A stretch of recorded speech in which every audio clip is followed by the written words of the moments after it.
Hello and welcome to the One-on-One podcast. If you're enjoying the show, consider signing up for the Patreon. There you get ad-free content, early access, exclusive episodes, and monthly supporter hangouts. You can find it at patreon.com/the One-on-One podcast. If you don't like the subscription-based models, there are other ways of supporting the show that are linked in the description. Thank you for tuning in and enjoy this episode. They said it was forbidden. They said it was dangerous. They were right. Introducing the paranoid American Homunculus Owner's Manual. Dive into the arcane, into the hidden corners of the occult. This isn't just a comic. It's a hidden tome of supernatural power. All original artwork illustrating the groundbreaking research of Juan Ayala, one of the only living homunculologists of our time. Learn how to summon your own homunculus, an enigma wrapped in the fabric of reality itself, their power at your fingertips, their existence, your secret. Explore the mysteries of the Aristotelian, the spiritual, the Paracelsian, the Crowleyan homunculus, ancient knowledge lost to time, now unearthed in this forbidden tale. This comic book holds truths not meant for the light of day, knowledge that was buried, feared, and shunned. Are you ready to uncover the hidden? The Paranoid American Homunculus Owner's Manual, not for the faint of heart. Available now from Paranoid American. Get your copy at tjojp.com or paranoidamerican.com today.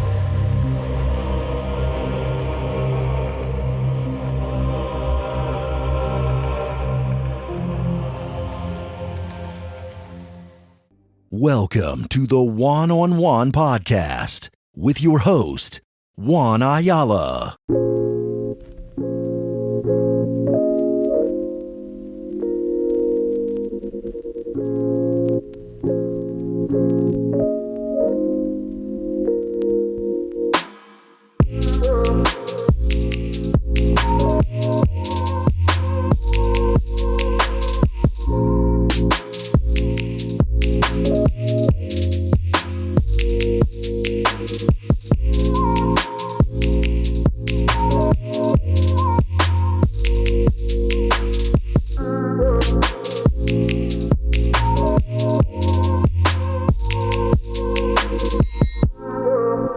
Welcome back to another episode, to the 200th episode of the One-on-One podcast.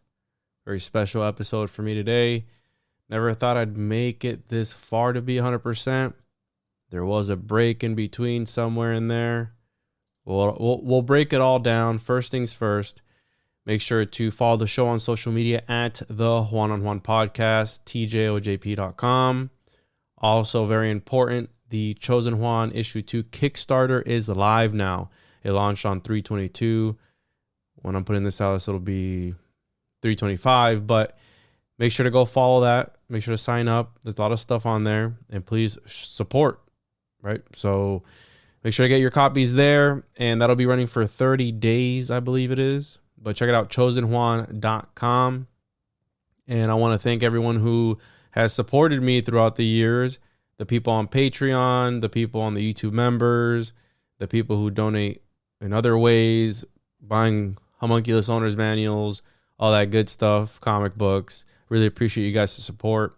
And yeah, here we are, 200th episode. And I figured if we have time for calls, we might do calls. I have a bunch of calls I haven't gotten to, but I wanted to talk about the show and maybe shed some light on episodes that have been neglected because they were so long ago. I started recording the show in 2019, and when I started recording the show, I started mid-2019. What I actually had done, and shout out to all the people who said yes to me when I had no episodes out, right? When I didn't have any work to show for what I was trying to build, I'd reach out to people and I'd be like, hey, you want to come on the show? And a lot of people, I get it because sometimes I do it now because it's all about time. So back then, when I was reaching out to people and you don't have work to show them, a lot of them will say no. Because what if you podcast for 5 episodes after you did an episode with them and you give up? You stop doing your show. to waste of time for that person or whoever it is, how it's a waste of time for me. I've had people who have had me on their show with 11 episodes or 8 episodes, and I was that last episode or whatever the case may be, which I understand. And so, and that's the reason why I say yes to people who have either not started out yet or have a smaller following or whatever it is. Not that my following is any big, but I've worked hard to get it to where it's at, and it's obviously growing every single month after month. And I'm grateful for everybody that listens to the show. It's crazy to me that people even listen to begin with. And so when I would reach out to people initially, a lot of them would say no because I didn't have anything. So shout out to those people who did that. The first interview I ever did, because when I first started, I recorded actually in a span of about 6-7 months, I recorded 52 episodes. 52 weeks in a year, so I figured 1 episode per week. And so I was recording episodes with people who, and I still do this now, that aren't out for sometimes months at a time. Right? So I recorded with this person in June. I'm like, yo, your episode's going to come out March 2020. And it's like June of 2019 or whatever it was when I started. So that could put people off as well. But I recorded an entire year and some change of podcasts before I launched. I wanted to make sure I had enough backlog to be able to, I didn't know where I wanted to go at first, right? I didn't know what my direction was. I'm lying. I did know where I wanted to go, but I didn't know how to execute it. And I don't know. We'll talk about it because my show's a little weird. I don't know. But my first ever person that I interviewed was Nick Hinton. That's episode number 2. But I actually did that one first. The first episode was on sensory deprivation. That's episode number 1, where I had gone to my local sensory deprivation tank facility and did a float for the first time. And the guy running it seemed nice, seemed like a cool guy. He did an episode with me. We talked about it for a little bit. And you can check that out, episode number 1. But my first ever interview was Nick Hinton, episode number 2, the Saturn Time Cube simulation, which is actually one of my favorite conspiracies, I guess, that you could call it. It's essentially that Saturn is the demiurge and that Kronos is the demiurge, and reality is being controlled through some cymatic device on Saturn. And when I first learned about that, because obviously through the evolution of my show, my thoughts, ideas, concepts have all changed. I've come up with my own concepts. I've learned, I want to learn about all different cosmologies and all different mythologies, and I want to hear from everybody, because I don't think that any of us have the answer. That's just the way it is. And when people tell you that they have the answer, then how one of my previous guests just said, they're probably BSing you, right? They're probably full of themselves. It's like, oh, this is it. And you see that a lot in this realm, this space, where it's like, no, mine is right, yours is wrong, you be quiet about yours. It's like, what? No, that's not what we're about here. So that's one of my favorite conspiracies, the Saturn Time. That's episode number 2. And like I said, when I first started, I was very heavily on Gnosticism because I wasn't able to get over the fact that everything that I had been told growing up, there is the opposite of that in some other book or whatever it is. And it's like, how can you truly know that yours is the one? And that gets into the realm of faith and all these other crazy things. But when I was being told that I was going to get possessed by reading the books of Enoch and all this other craziness, bro, when you tell me something, when you tell me not to make fun of something, I'm going to make fun of it even more because you told me not to do it. So when I'm being told, yeah, don't look into that, a part of me is like, all right, well, maybe. A part of me that's still skeptical and it's like, oh, superstitious, like, oh, maybe I might, right? But that's how they get you from the very beginning.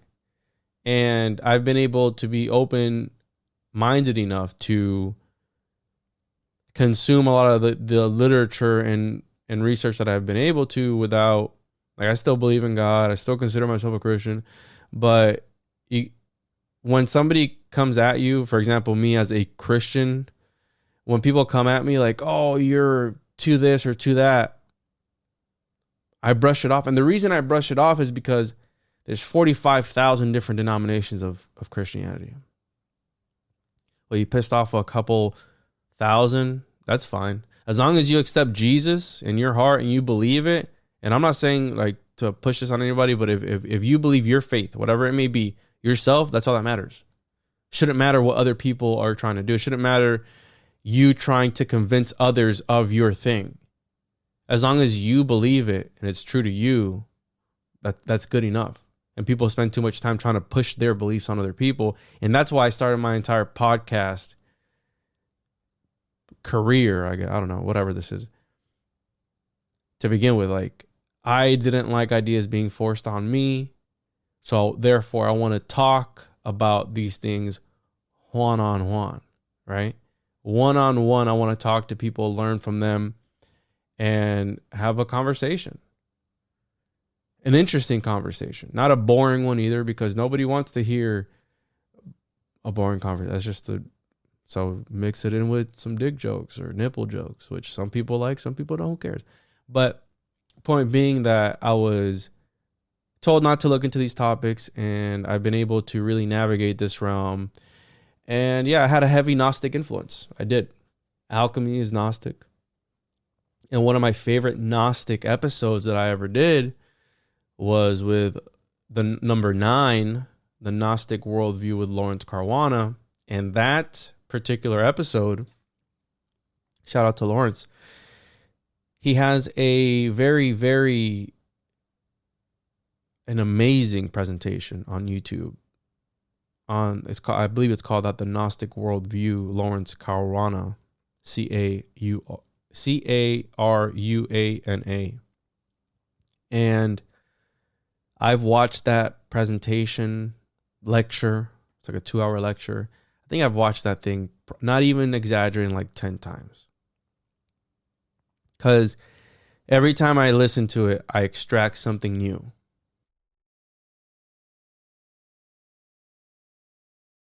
And so the Gnostic Worldview, one of my favorite episodes, and I'm picking episodes here. I'm not saying that these were my favorite guests or anything like that. These are episodes that stood out to me. Not saying the others didn't stand out to me for any recent guests or anything like that.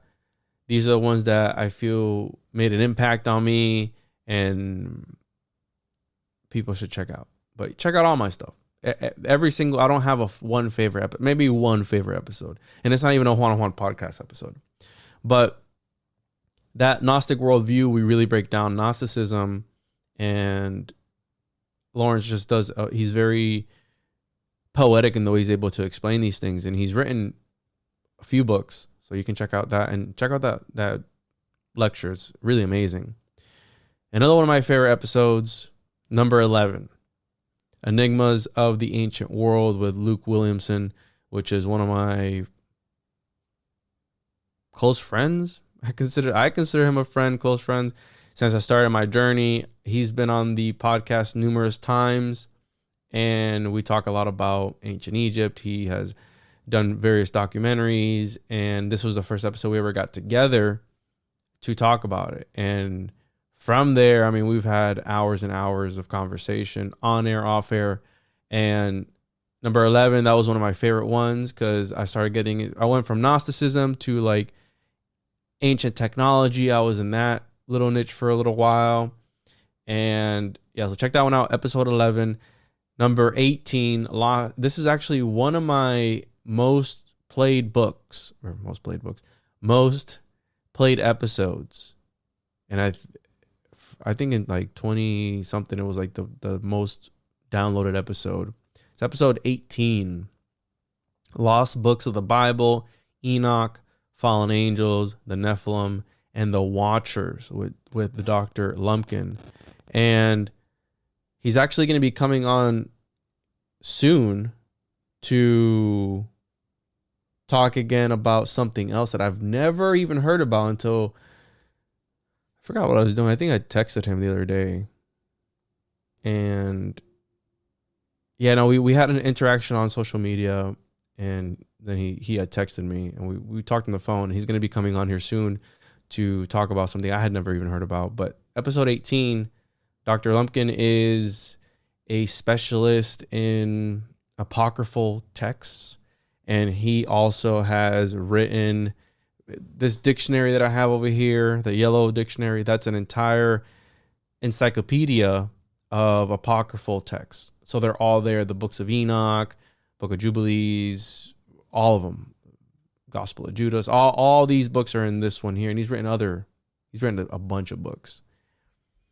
And this was when I was getting into the idea of fallen angels, Nephilim, which I wasn't taught that when I was growing up. All the cool stuff that is in the Bible, I wasn't taught about any of it. So mind you, as pretty much a grown-ass man that I started my podcast, I was 23 or 24, however old I was. I'm about to be 30 next week. When I started it, I might have been a little bit older, maybe 25. Who knows? Because it's been 5 years.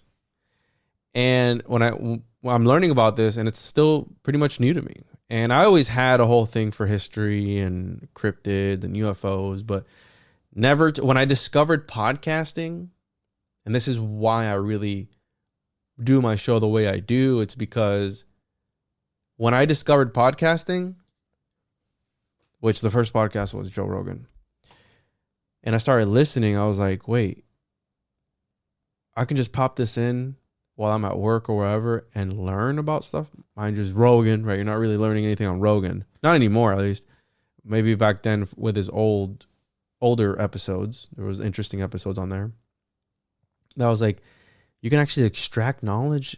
So that opened up an entire door for me. And that's what inspired me. You learn about Tinfoil Hat, shout out to Sam Tripoli, and you learn about other shows. And when I started going down that, I wanted to learn about other things. I wanted to learn about, right, certain esoteric topics that I wasn't finding in all these other podcasts. And that's what inspired me to actually model my show after that, to talk about things that aren't, the less they're talked about, the better it is for me. Because I don't want to follow the crowd. I don't want to follow and talk about stuff that people have already been talking about. But I understand that part too, because you want to stay relevant. And a lot of the topics that I cover can be heavy for a lot of people, because it's heavy stuff. It's dense stuff. It's a lot of things that's why when I started doing the shorts, I don't know if people have noticed, I've been putting out a lot of shorts. I have Joel Thomas doing those shorts for me.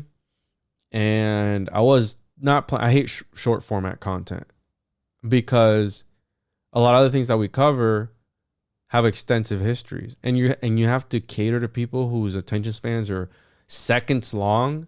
So how are you able to cram the entire history of XYZ in a 1 minute clip or a 1.5 minute clip? But Joel, thank you, Joel, for pushing me out of my comfort zone. He's like, no, dude, if you want to grow the socials, then we gotta cater to, right, the people who aren't into this sort of stuff. And maybe every now and again hit them with something heavy to keep them hooked. But that's why I've been doing a lot of like more basic breakdowns, straight to the point, digestible, to see if we're able to tap into another market, I guess. Right. Look, 16 minutes in, and I'm sure there's some people who don't even make it this far because their attention span is just way too short. So I've been doing that a lot, and thank you to Joel for that. But I was learning all these different concepts and reading about these things as a grown man, pretty much, and really doing deeper dives. And then I started getting into psychedelics. So number 20, this episode was wild to me because DMT entities, psychedelic journeys, and other dimensions with Luke Williamson. Luke is a guy who has done various ayahuasca ceremonies and various forms of DMT, and he has seen things on the other side, including his own death. And I think it was like his death like 20 different ways. He essentially lived 20 different lifetimes or something like that in this episode. And I remember the intro to the episode was him talking about seeing himself die multiple times, which to me was crazy because it's like, can you imagine seeing yourself die? Like how wild that must be, like how crazy that probably is. And that's when I started experimenting with psychedelics as well, myself. And I did a whole thing on that. Then fast forward a little bit, episode 46. I forgot the title of that episode, but that was December of 2020. And I took a break from December of 2020 to July 2021. And the reason for that being was my dad had a heart attack. My dad died 4 times, right? And thank God he's good now, but I had to step up and do certain things. So I had to kind of neglect, real life kicked in, and I had to neglect some things for a while. But that craving was always still there. And I was still interacting with people in the community and talking to people, but I did take a break for, 6 months, 5-6 months, something like that. And he died 4 times, my dad. He had 4 heart attacks, like one back to back. They were trying to resuscitate him for 45 minutes. And I remember when he first came back, we thought he was going to be brain dead, right? Because that's the first thing that people worry about when they have somebody's loved one has a heart attack. But thank God he's good. And I remember asking him the first thing that came to mind, me being me, because there's not a spiritual bone in my dad's body, was, so what was it like? When he was coherent enough to talk to me, because there was a period in time where we thought he was gone, but it was the medication that they were giving him. And so when I asked him, I go, hey, dude, what was it like? What was the other side like? Because when I was 7 years old, I had I don't know if I'd call it a near-death experience, but they said if I would have been 1 hour later, I would have been dead. My appendix ruptured. Not appendicitis. It went from appendicitis to a ruptured appendix. Like my appendix was ruptured. It was opening. I was literally, there was shit in my body, like literally from my intestine into my bloodstream. I was going septic. And if I would have been 1 hour later, my parents would have taken me 1 hour later for that stomach ache that it was an entire pain through your entire body. If I would have been 1 hour later, I was a 7-year-old boy, there wouldn't be a Juan, right? So that's kind of sort of my near death. I was near death, but it's not like one of these where you see your life flash before your eyes. And maybe I did, and I don't remember. Who knows? But that happened to me when I was 7. And so when I asked my dad, what it feel like? What was that other side like? He straight up told me, I didn't see anything. I don't remember anything. It was nothing. It was nothingness. It was blackness. And I've heard this before on my show where people go, once you pass on, it's like nothingness. It is nothing.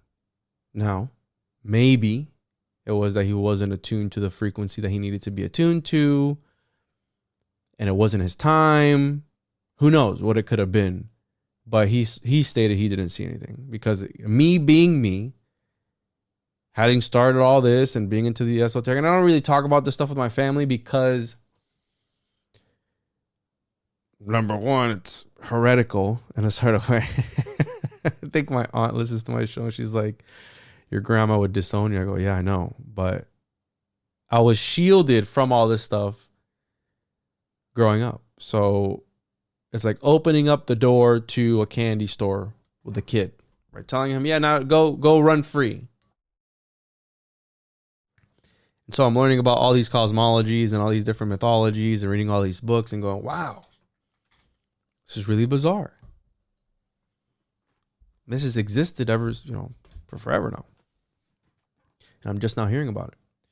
So I was intrigued not intrigued, but that was the first question I asked my dad when he came back. And he said nothing, which is wild to me, right? Because I don't know how many people you would know that died 4 times, quite literally coded. And if they would have waited one, if the doctor would have said, you know, they were resuscitating him for like 40, I want to say it was 47 minutes, which would be weird, but it was like 45 or 46 minutes. And if the doctor would have been like, you know what, he's gone, wrap it up, that's it, you know. So I took a break because of all that. And I finally came back, started podcasting again, episode number 47, right after that. That was the first episode I put out. Another one of these interesting episodes I did was 66, The Internet is Dead, Mandela Effect and Exotericism with Chris Prosser from Mensa Podcast. Unfortunately, he doesn't do the podcast anymore, but shout out to Chris. He's still one of the boys from Illuminati Confirmed. We did that show for a little while. And that was an interesting one, talking about the internet is dead. And it was like me kind of finding my footing. So I think episode number 47, 48, 49, that's when I really started to hunker down on my subject material and started to figure out a system where I was able to produce episodes, have a backlog, and do the research all at the same time, which is the same system that I use now. Okay. I just obviously have a lot more to build on with the knowledge base that I have now because of all the stuff that I've ingested. And I've done way more than 200 episodes, right? This is the 200th episode, which is a big milestone for a lot of people because a lot of people don't get past the, 8th episode, 10th episode, whatever it is, whatever statistic it is that people don't get past. And I think that 47, 48, 49 was me really hunkering down and finding my niche. And so 66, 69, of course, and I think I did this on purpose. 69 was the first Paranoid American episode I did with him. So shout out to Paranoid American. And after that, we started a cult book club where I found out he was a Freemason, all that stuff. So imagine me doing a podcast with the enemy, right? And again, I don't judge anybody for anything. I judge character, right? That's what I tell everybody. I judge people's character. If you're a good person, we're good. If you treat me well, I treat you well. I don't care if you're into Satanism. I don't care if you're into Christianity. I don't care if whatever you're into. As long as you respect me, my boundaries, and don't mess with kids, do whatever you want, right? So number 69 was, and what I was saying earlier, I've done more than 200 episodes collectively. How a lot of us have, you know, with other spin-off shows that we've done, guest appearances, exclusive episodes, all that stuff. But 200 episodes for one show, again, is an achievement for me and an achievement for a lot of people. And 200 episodes is not something to take lightly. That's 200 episodes of at least 90 minutes of my voice. Somebody could definitely, like Rogan, how many episodes does Rogan have? They could definitely clone 100%, like your entire personality. Like they can make a homunculus of me if there's not one running around already. But anyway, 69, first Paranoid American episode. I don't know what I named it. I don't care because I'm not going to promote Paranoid. I'm not going to give him a platform to. Anyways, check out Paranoid American, paranoidamerican.com. And so episode 80 is one of my favorite episodes ever. And the first time I ever podcasted I was podcasting with homie Romy, and Slick Dissident. This is the first episode I ever did with Slick Dissident. I forgot what year this was. I think this was 21 or something. 20 or 21. No, it was 21. And yeah, because after the 46 was all 21. So this is episode 80, and we talked about the Transformers and the Full Metal Alchemist whole thing that I love with the territories and all that. And I that episode, when I heard it back, it made me realize that I need to tone down on the language. So if you go to check out any of these episodes, the backlog, mind you, I use a lot of bad words, okay? And this episode 80 when I heard it back, I was like, yo, I got to tone it down. I really do, because this is what I tell people, and I'm not telling people what they should do with their shows or not. But once you start to use foul language, you're eliminating 50% of your audience. Because people tell me nowadays that they listen to me with their kids, which I wouldn't listen to me with my kids. So for somebody to tell me that that they'll listen to me with their kids is bizarre to me. But another thing that really brought it into, and this was quite after episode 80, what really brought it into perspective was when we had somebody with a bookstore reach out. No, it wasn't Narco Longo and Professor Longo, because we didn't know them at this time. They reached out and they're like, hey, we had to pull you guys from playing you in my bookstore because you guys were getting, I think I was cracking jokes on nipples and stuff like that. I was doing something stupid, but we were using foul language, and he was like, I had to pull you guys. So think about that. Think about all the people that could have potentially interacted with our episode. Like, oh, I really like what these guys are talking about. Who is that? But it got turned off, and that got cut because we decided to use certain language. Or you can still convey your message without inserting. Sometimes you can't help it. That's just the way it is. But if you can help it, then don't use it. And that's just a tip from me that I've learned, because again, now I've opened up that door where that person would have kept us playing in that store. And that's why we release these. The censored episodes aren't so much because censorship is really bad, because we all know that. So if you're not following me on if you're already following me on YouTube, and if you're not, go follow me. And also follow me on Rumble, Rockfin, Odyssey, everywhere else. Because if we get shut down on one platform, we have other backups. Follow me on Instagram. Follow me on Facebook. I'm uploading across all platforms. Also follow me on X. And sometimes I'll do live streams that are exclusive to certain platforms that never make it to the RSS feed or never make it to YouTube because it's too controversial or because sometimes you don't even have to use dirty language for a subject to get pulled. It could be the nature of the subject, okay, without even getting grotesque or whatever. It's just the nature of that is sensitive, and it'll get you pulled for whatever reason. So make sure to follow the show on all social media platforms, tjojp.com. Also, make sure to check out Chosen Juan Issue 2 Kickstarter, chosenjuan.com. It is live now. It launched on 3/22. Why 3/22, Juan? Because I can, right? Because I want to. You're not my dad, and you don't tell me what to do. So next episode, we have 87, where I talked about my near-death experience for the first time. And throughout the years, I've shared things in personal life, and I haven't. Like, there's a lot of things people don't know about me because, well, number one, I didn't know I was gonna get this far to be 100% with you. That was one of the things that made me want to keep going and doing my show, because I could hear my dad's voice echoing in the background. You never finish anything. You leave things always halfway. Like, you need to stick to something and be good at it. And this is one of the things that my dad's always taught me that I've applied in everything that I do, including podcasting. And that is, if you're going to do something, if you're going to be a toilet bowl cleaner, if you're going to be a carpet vacuumer, carpet cleaner, whatever, and take any simple job that you think, oh, that's simple. But do your job well. Be the best that you can be in that thing, regardless if you're just doing it to do it. I mean, a job is different, but you get the point. Be good at whatever you do, because no one remember. If you ain't first, you're last, that type of thing. But that's what's really pushed me to. There's a lot of shows that talk about what I talk about sometimes.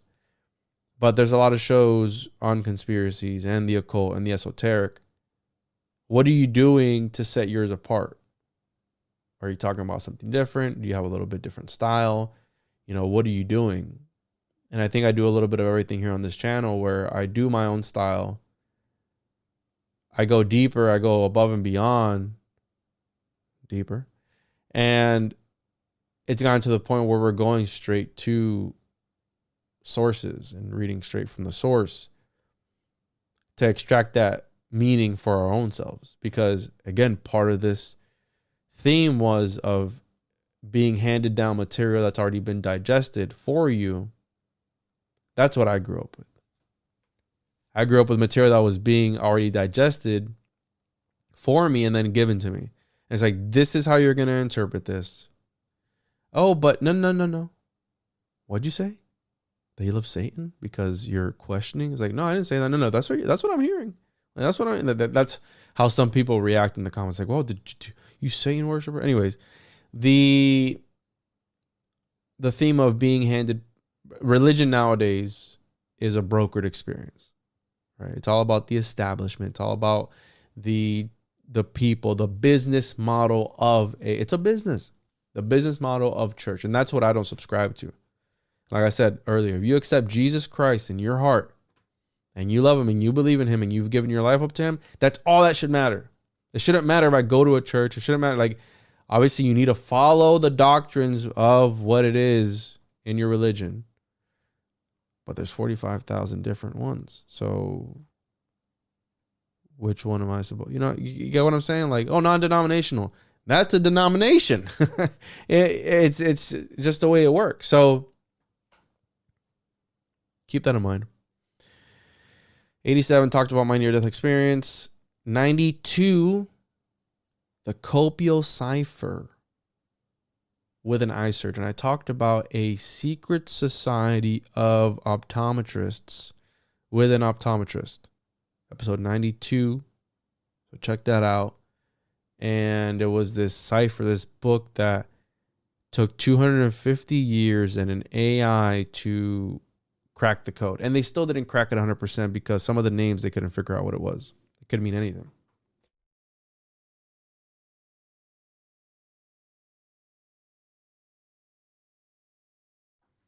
So that's episode 92. One of my favorites too, right? That's pretty interesting. And he really breaks down a whole bunch of interesting concepts. How, I don't want to butcher it, but the retina is the same material as your pineal gland. So it's like, DMT and all that stuff. Third eye. Number 94, occult origins of Florida. And this is when I started to dip my toes into Florida history and really start to go above and beyond with the research in Florida and putting all the pieces together. I always knew that there was something here, just didn't know what. And so I started to really decipher it and process it and talk more about it. That was the first time I ever did that. I think that was with homie Romy and a whole bunch of different people. I think Slick was on there too. Then once I started doing that, in process for doing research on Florida, I stumbled across a guy you might know that a lot of people might know now, and that's Narco Longo. All right. Episode 104. Longo's first ever podcast interview. That's right. On the Juan on Juan podcast. Episode 104. I don't know what year that was, but that's the first time I ever talked to him. First time he ever made an appearance. And I think he had like 900 subscribers, something like that. Like he was fresh off the, I say fresh off the boat, but fresh out the vessel, the humunk vessel, the alchemical vessel, Narco Longo. That was the first episode we did, and I forgot what we talked about, but it was good. Go check it out. Then we have episode 106. That was my first and only episode in virtual reality. And that episode was one, I've talked about it before on the show, and I've shown footage from it, but it's a virtual mystery school. And I talked to the founder of that virtual mystery school. He is an occultist. I forgot which line he does, but he walked us through his whole history, and then we toured the entire virtual reality mystery school. I've gone to some of the meetings and people talk, but there is a whole community of people who do magical practices in VR. And this is one of the places at the very end of the virtual mystery school. They have an entire Golden Dawn altar where they do ceremonies and stuff like that. So I went in there, I interviewed him, and then he walked us through the library and all these different places inside the mystery school. Pretty cool. You can check that out also on, if you have VR chat, you can go search out Virtual Mystery School and go and look at it yourself. Tarot Reading Frog, shout out to him. Check out his YouTube, all that stuff. And they do lectures, they do presentations, they do all kinds of stuff there. Episode 106. I thought it was cool. I was Morpheus interviewing a frog. And for those that say, no, you weren't a Morpheus, yes, I was. I was Morpheus interviewing a freaking frog. Okay. So we have let's jump a little bit, episode 114. This was a big episode. I think we had Paranoid American, Slick Dissident. I forgot who else was on there, but it was werewolves, cannibalism, Jeffrey Dahmer. It was when one of the Dahmer documentaries or movies had come out, the series, I think it was. And that episode was crazy. I think we talked about the Book of Werewolves and some other craziness. It was wild. I know it was a really fun time because I remember it was a live stream. So check that out, 114. And also people listening on YouTube. I appreciate you listening on YouTube, but some episodes are missing from the backlog because some are. Your RSS feed is uncensored. They can deplatform you, but they can't take away the RSS feed. So if you're on YouTube, you might not be able to find some of these episodes because they've been pulled down. I know for a fact I've had at least 5 episodes pulled down, or I've taken them down just before they got hit with whatever. So just keep that in mind if you're going to go back into the backlog. Check it out on the RSS feed. Go to my website. Down at the bottom of my website, there's a player, or you can subscribe to my RSS feed. It's on Spotify. It's on Google Podcasts. Are doing away with that on April 1st. And they're going to YouTube Music now. So any podcast platform.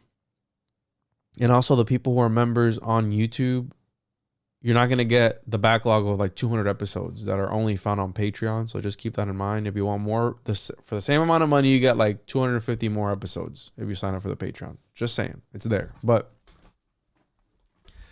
114, 116, Longo Bros. We did an episode live. IRL is the first time I think it was the first time I ever met Longo.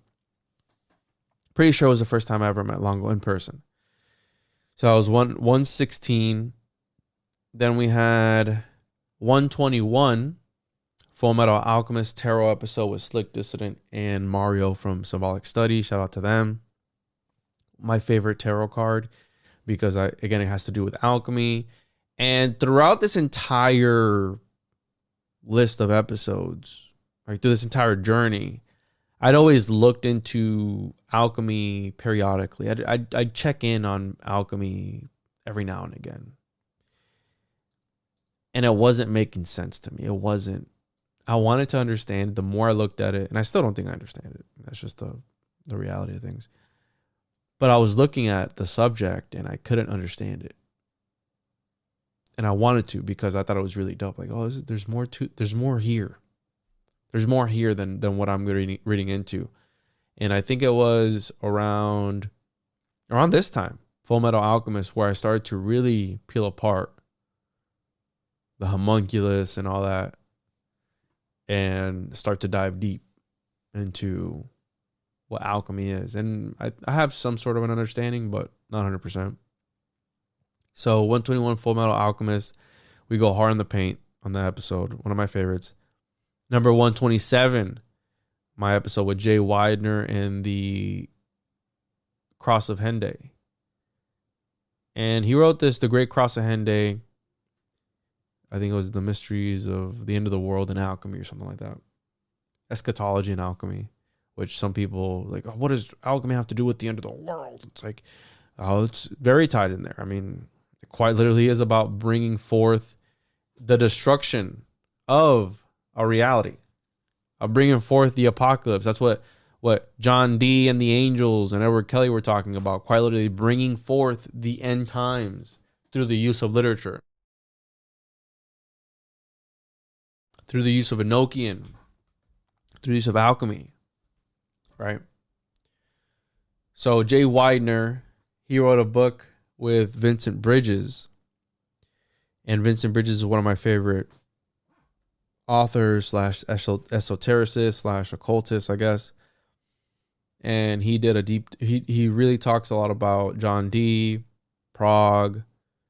He's an esotericist, was an esotericist, and Edward Kelly. I would have loved to talk to him.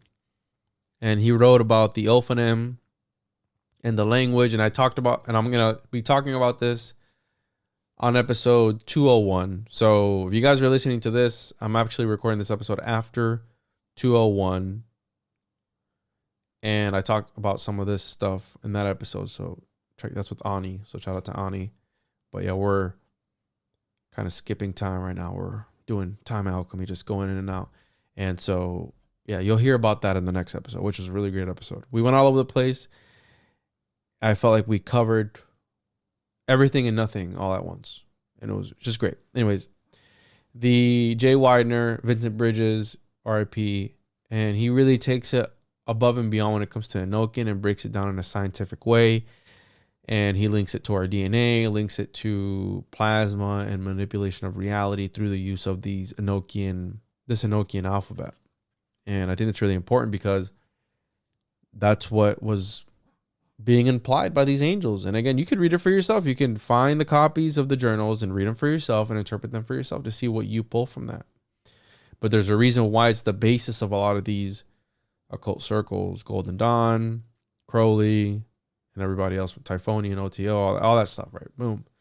So Jay Widener, I really love that episode. He wrote this book about the Great Cross of Hendai, and they tie in Fulcanelli, and they tie in all these other different alchemical things, and it's really great. And every time I pick that book up, I learn something new. So I'm probably going to have Jay on again to talk about more about his work in that book because it's one of my favorites. So I always recommend everybody read that book. Let me find the name of that book right now so people can... Jay Widener. I like telling people to read about it, but it's like, what's the name? So the name is Mysteries of the Great Cross of Hendai, Alchemy, and the End of Time by Jay Widener and Vincent Bridges. Check it out. It's fire. It's fire. So fast forward a little bit. 143. And I think it was just the easiness of this conversation. And Justin's a really nice guy. Shout out to the guys for the Cryptids of the Corn podcast. Justin is a very nice guy. And we talked for 3 hours, I think this episode was. But it felt like an hour had gone by. And we talked about a whole bunch of different things, specifically the organic UFOs, which he does some research into. The concept that these UFOs, although they're fake and gay, they might also be some sort of animal that exists in the atmosphere. And the background that Justin has is that he's a biologist. So he knows a lot about animals, a lot. And we get into a whole bunch of stuff. So that was one of my favorite, 143. Then we have 144, the Descartes Dilemma, decoding Gabriel Daniel and the black homunculi, I think I named it. And 144 is based off of one of my favorite all-time episodes, which is not even a Juan on Juan podcast episode. It's the Occult Book Club number. Man, I should have freaking wrote these down, the extracurricular episodes.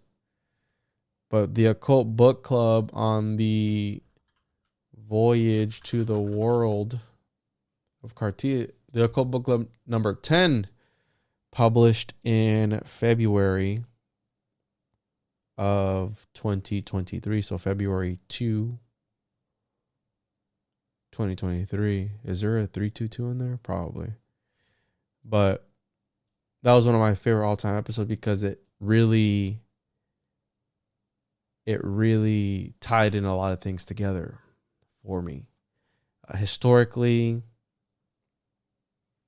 pseudo-historically, I guess, because I mean, technically the book is a fictional story, but when you start to piece it all together, it's like, damn, that makes a lot of sense. And it talks about how Descartes had essentially found out a way to project his consciousness into outer space and travel to other realms. Now, obviously, that might be occulted and it might be code for something else, but it was one of my favorite episodes, and we did a decode, a follow-up episode, because and this subject still comes up even till this day on that one episode, and we did a 144 with Paranoid American Slick Dissident as a follow-up episode to talk about it more and develop the ideas and concepts, and it's one of my favorite topics and episodes. So check that out. Episode 153, Global Memory Theater. Global, I know it's going to piss people off, but that's when I decided to really start doing more solo stuff, because throughout this entire thing, I had always been doing guests, and I figured I'd try more solo stuff, presentations, and this, I really get into the idea of the global grid, ley lines, dragon lines to alert currents, the parallels being used as some sort of magical grid, because John D., one of my favorite topics, is involved in cartography. And there's the idea that the latitude longitude system could have been or is a sort of magical talismanic grid in some sort of way. And I've been meaning to record that episode. I have the receipts for that, but I just haven't gotten around to it.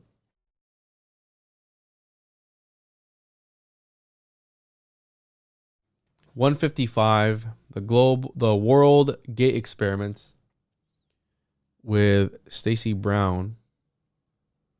And that was one of my favorite episodes. Shout out to him. He was talking to us about this entire weird, crazy experiment that they did, where they used sounds and all this different equipment at the Conjuring House, trying to open up a portal. Now, one of the craziest episodes. I think he's also gone on the confessionals and talked about it after the fact from my episode, and they get into more detail there. But he just walked us through the entire. It was one of the more entertaining stories I've heard on the podcast, and it really captivated my attention. That's why it's on this list. So 155, check that out with Stacy Brown. And we have episode 165, which was actually the most played episode of 2023. And that was with Dave from the Proto Evangelium. So let me make sure I'm saying that right. Proto Evangelium. You can check him out. The Proto Evangelium and the Days of Noah. He hasn't posted in a little bit. I'll reach out to him and see if he's doing all right. His last video was 10 months ago, but this dude does like deep dives. This dude is, I don't know how he finds the time, but he's going deep, real deep. I mean, it's from a Christian perspective, but he's going in and he's tying it to the occult, Crowley, like all this stuff. I've learned a lot from him. This is one of the channels that I started listening to. I listened to it for like 2 years, and I had tried to reach out to him like for a while and could never connect with him. And then one day I was able to connect with him and I had him on. This was actually the most played episode in 2023. According to, it's one of my most played episodes on here on YouTube. And according to the RSS feed, it was one of the most played and most shared. So that's pretty crazy. So shout out to Dave, and I'll have him back on again. Number 168, Black Hoodie Alchemy. I had him on. Shout out to him. And we talked about alchemy and philosophy. And he presented this really interesting idea of the ghost limb theory. And that stuck with me. There's these things that always stick with me throughout all these episodes. And yeah, go check that out. 168. Had 171. And that's what it was with Steve A. Ross, where we talked about how he has these downloads, and it does. He says that he got led to his library, his huge library, which I haven't gone. He invited me. It's in Arizona, which, so if I go, I'm gonna go visit Donut while I'm out there. And he got led to this by following these downloads. He was receiving phone calls and just intuition, just following him and leading him until he inherited this entire huge collection. And, it was a huge collection, but he also got the chance to work with Manly P. Hall, scanning Manly P. Hall's manuscripts. He got to meet him and got to, I guess, build a relationship and a friendship with him. And Steve is a super, super sweet guy, super nice guy, and I really enjoyed our conversation. We talked about dream interpretation, and he's written a few books. So episode 171, this is more recent now. 173, the Theatrum Chemicum.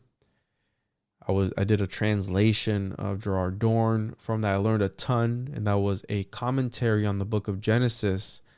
And this is when I'm at this point, I'm balls deep in alchemy. I had already done research on the homunculus. I've been on Tinfoil Hat. I've been on like all this stuff leading up to this point, 173. And I'm just going deeper and deeper. And I don't have any plans on stopping anytime soon, but who knows? Who knows, right? I might pivot and do something else. Who knows? 173, Theatrum Chemicum. I talk about the Philosopher's Stone, biblical alchemy, the book of Genesis, all that good stuff. One of my favorite episodes. 186, my first call-in show, which the people probably watching now have heard this show. It's not too long ago, but my first call-in show, I talk about homuncology. I talk about all the craziness that the homunculites or the Juananites or the whatever they refer to themselves as, this entity that has grown, my homunculus, my homunculi, right? Where the chat gets weird sometimes. And if you're not being a part of the chat when it's going on, I've heard it's the best chat on YouTube. That's just what I've heard. All right. So want to check it out, make sure you subscribe to the YouTube channel. Make sure to go follow the show on all social media platforms. Make sure to sign up for the Kickstarter. chosenjuan.com, tjojp.com, all that good stuff. Homunculus Owner's Manual, Chosen One comic, Occultus Mundi, all that. Make sure to check it out. So 186, 190, Fragment of Eden. Another episode that I did with Joel Thomas. That I remember that day we were going to talk about cryptids, and we didn't talk about any of the stuff that we said we were going to talk about. And we got into all this other extracurricular stuff, and he brought up some really interesting concepts. And I love episodes like that because they connect a lot of dots for me. And when you're reading so much, you can only take so many ideas from people and their work. So when you start to form your own, that's important because you're adding. You're not just taking somebody else's stuff and regurgitating it and repeating it. You're adding value to a field or whatever it may be. And so 190 was one of those. What was the name of that episode again? 190. The Nephilim technology, fragments of Eden, and biblical entities. So the idea that these texts are able to manifest things into our reality. Metaphorically, literally, who knows? Like, I love that. That has to do with my research on PKD, William Burroughs, and all these other guys. I really love that. And those subjects are, again, it's more philosophical, but there's also entire PhDs that dedicate their life to talking about that one thing. So for those that want to say like, oh, you go so deep on stuff that you have no proof for, it's like, well, it's a whole field of study. So there's that, right? There's people studying and dedicating their entire lives to studying that one phenomenon, whatever it may be. So just keep that in mind. No, 196, I did an episode with a William Burroughs esotericist. Shout out to Tommy.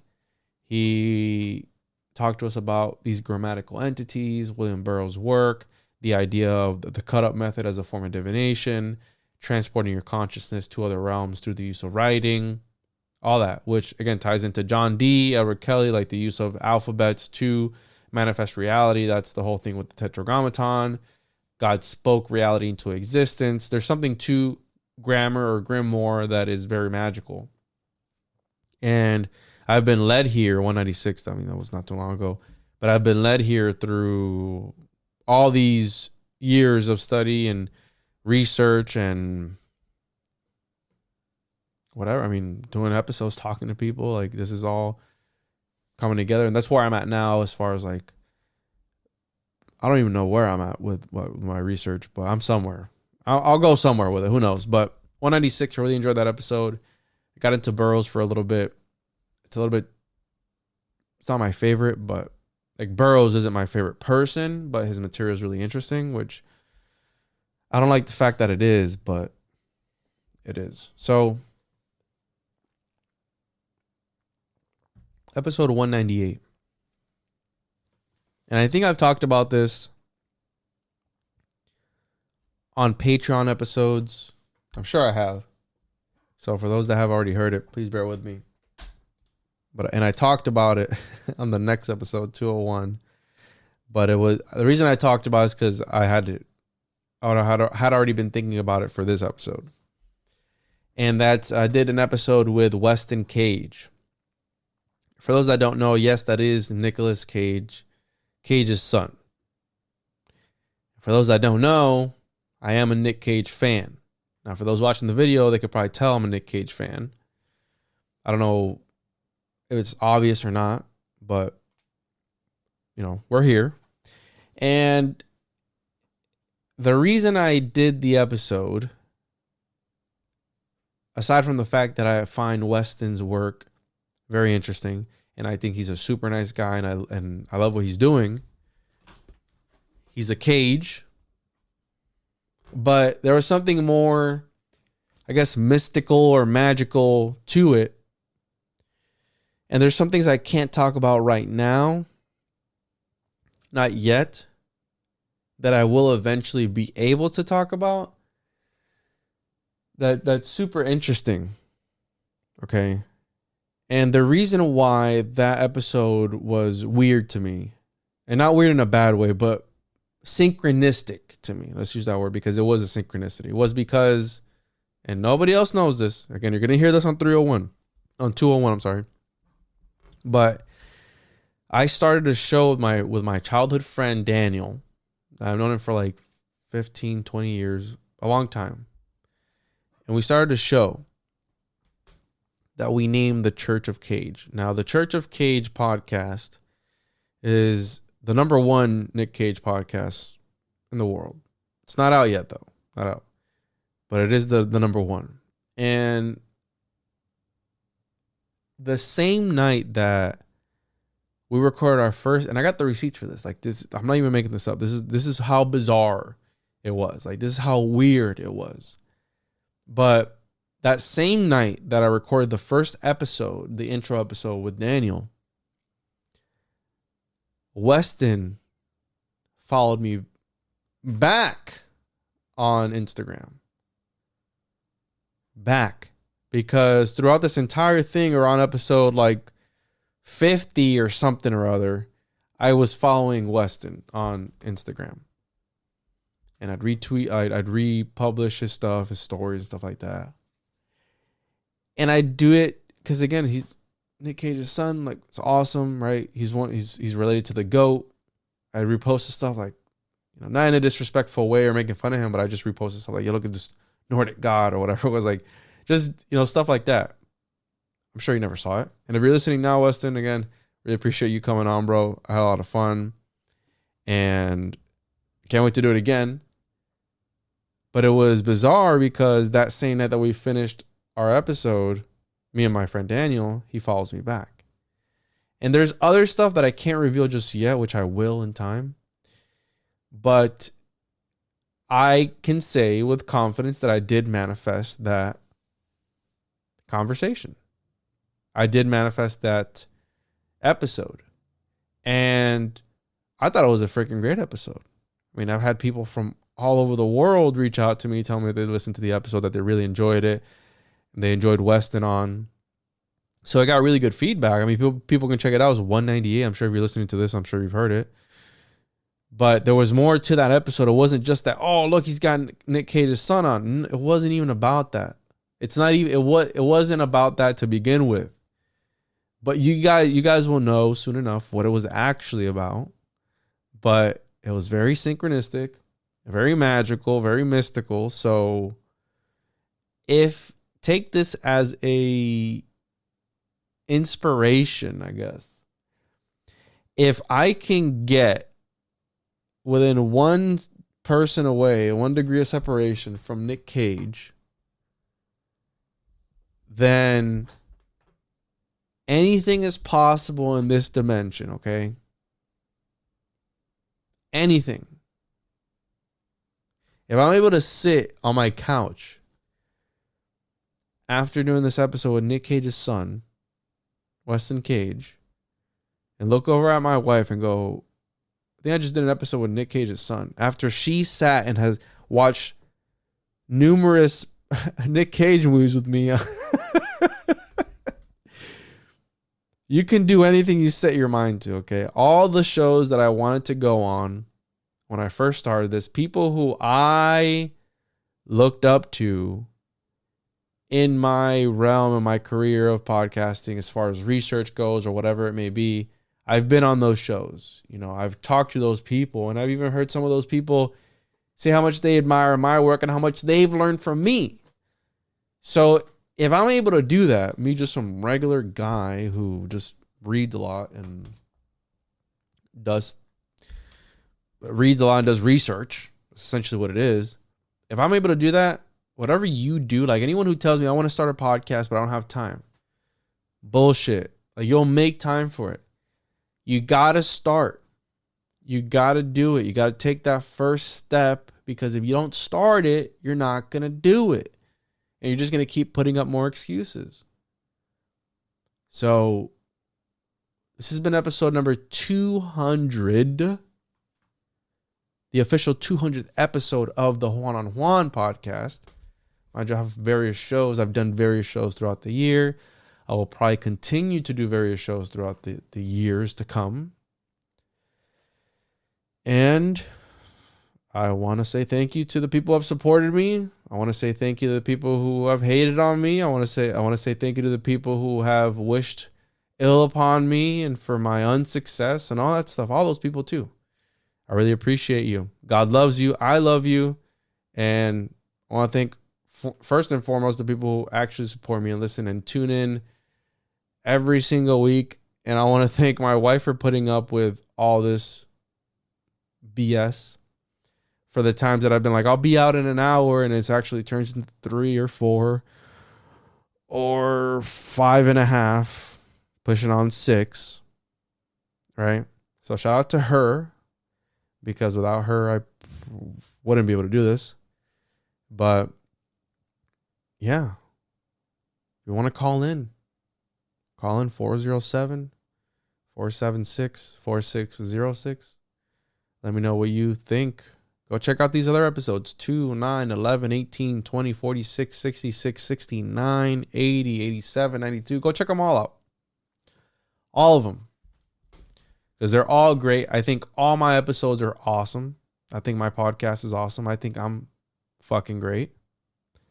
And having allergies right now. So, yeah, that was it. Make sure to check out The Chosen Juan, chosenjuan.com. Make sure to sign up. That already launched when you're hearing this, 322. That'll be running for a month. Check out the tiers on that. Also, what else? tjojp.com for everything. Homunculus Owners Manual, Occultus Mundi, Chosen Juan comic book, issue 1. Also, patreon.com/the Juan on Juan podcast. If you want to help me grift, give me your money. If you want to send me money just because, I got a PayPal, got Cashapp, all that good stuff. Links down in the description. And see you in another 200 episodes. I don't know. Anyways, have a good one. Love you all. Catch you on the next one.